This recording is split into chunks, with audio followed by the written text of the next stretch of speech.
consciousness. You are made up of two. No, I am not inert. How can you call me inert? In fact, if I hold a scissor, I can even cut a part of you. Really? Yeah. I'll just lift some hair and I'll cut and you won't even know. I pull your finger and clip your nails, you won't even know. Isn't that the inert part of you? Morning I try to wake you up, you sleep like a log. Inert. And sometimes when you sit in your meditation, no matter what happens, you don't come back for hours together. You don't seem to be aware of your body. And a time comes when you really decide to leave a part of you behind and you take off. You do that final stroke when you decide, well, this body is no good. The kidney is leaking. My liver is not functioning. The heart is blocked. Every organ is giving me trouble. I think it's time to kick the bucket. And you leave a part of you behind. The part which you leave behind, is that not inert? Not only it is inert, it can even be turned into ashes and made one with the earth. And therefore, what is here, experienced by you, felt by you, known to you, is the inert you or the conscious you? Well, Ammaji, see, sometimes it is conscious, sometimes it is inert. And don't make me totally inert. I am not. People say you are Jada Buddhi. You have a thick-headed, people call me thick-headed soul, but that doesn't mean I am really thick-headed. I have some buddhi. So sometimes I am this way, sometimes I am that way. That means I am both, no? No. No. The tradition will teach you to recognize your own truth. By saying you are that you, who you truly are, what is your essential nature, is a nature that you will never be able to change. If you can change your nature, then that nature is not essentially you. It is incidentally you. Like a crystal, you know. When you look at this crystal, at times it looks red, another time yellow, a third time orange. How? What is its color? What is its original color? Red, green, orange, blue? What is its color? Well, depends on what is near it. But if you take away all these different elements, a red flower, a yellow flower, you take it all away, then what is its color? It is colorless, which is its essential nature. The color crystal, the red crystal, or the clear crystal. Essential nature is a nature that you never give up, that ever remains, even though temporarily it appears different. You know that as a borrowed color, essentially its nature is clearless. Vedanta analyzes what is your essential nature and what is your borrowed nature. Very, very beautiful. Here is a mix-up.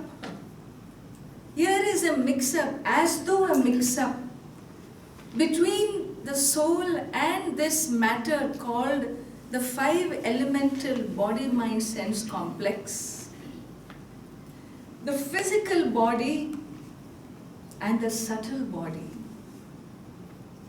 In our model, the physical body is what you feel with it as a tangible. Akasha, Vayu, Agni, Apaha, Prithvi, born of the fivefold elements, is this physical body.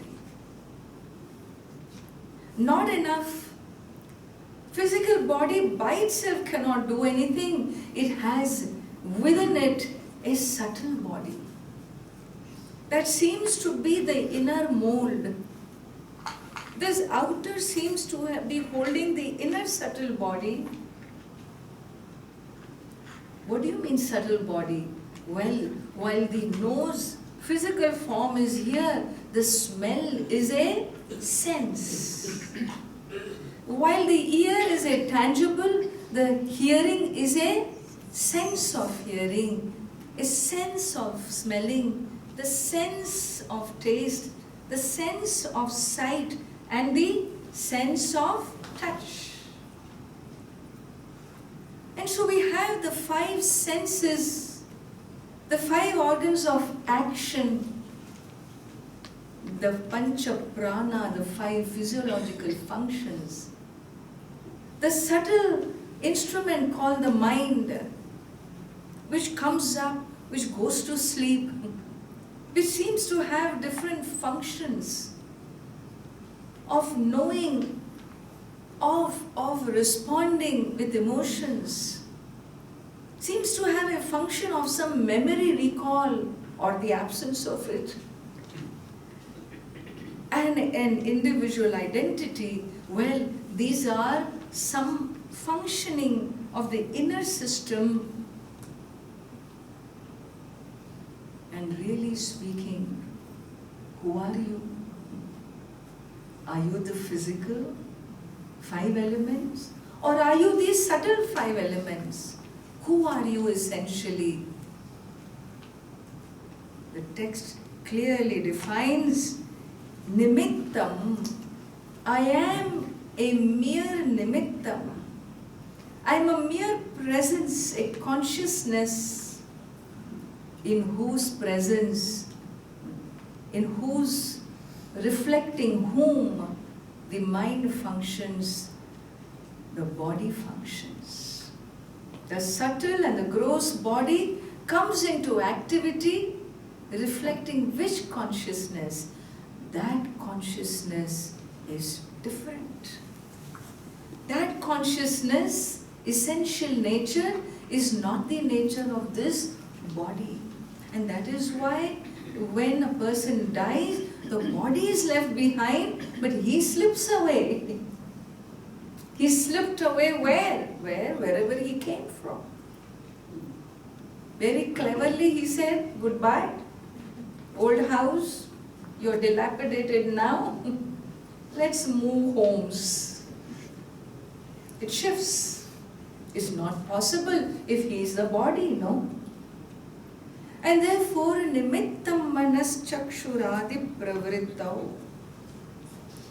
You are that self that is associated with all this body, mind, sense complex, but it is in nature, in truth, asangaha, untouched.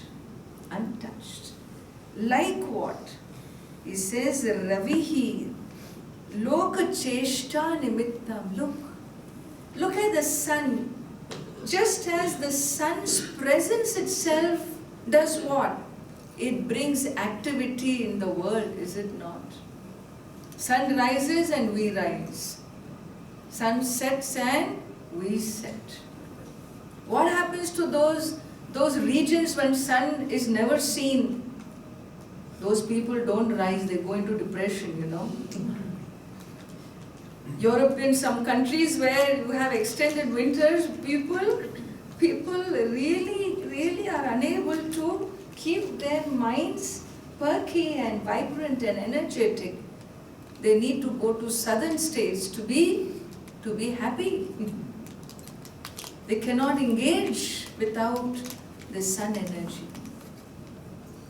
And so we find, like the sun, being who the sun is, it just rises and it sets. It has nothing got to do with you and me. It's just doing its job in the universe. Like the moon, the stars, the planets, the galaxies, each one is doing what they need to do. But when the sun rises, what happens? Brings the prana. All activities take place. Is the sun affected? Is the sun upset if you don't rise with the sun? On a Sunday morning, I work 7 days a week, and look at this fellow. He gets up at 3 in the afternoon. He doesn't care, he is unattached. His presence is enough to bring life on earth. The essential nature, you as a consciousness principle, your presence is enough to be a witness, a sakshi. And in your presence, the 5 elemental body, mind, sense complex comes alive. The matter doesn't have sentiency, but in the presence of consciousness, matter becomes sentient. What is the difference between this matter and this matter? Both have earth. Only difference is there is a subtle element inside. There is no subtle element here. That's why when I knock it, it doesn't hit back. Somebody knocks you, you will give him one. There is a difference between that and this but fact is both are inert. This one has a sentiency due to what? That I is Nityopalabdhi Swarupo Ham Atma. Aham Atma, I am that Atma which is ever effulgent, ever shining, a witness consciousness that drives the mind, body, sense complex into activity.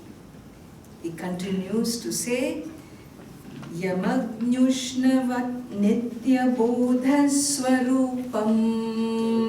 Yamagnyushnavat Nitya Bodha Swarupam. Manas Chakshuradinya Bodhatmakani. Manas Chakshuradinya Bodhatmakani. Pravartanta Ashritya Nishkampamekam. Pravartanta Ashritya Nishkampamekam. Sanityopalabdhi Swarupo Hamatma. Sanityopalabdhi Swarupo Hamatma. Yamagnyushnavan Nitya Bodha Swarupam. Yamagnyushnavan Nitya Bodha Swarupam. Manas Chakshuradinya Bodhatmakani. Manas Chakshuradinya Bodhatmakani. Pravartanta Ashritya Nishkampamekam.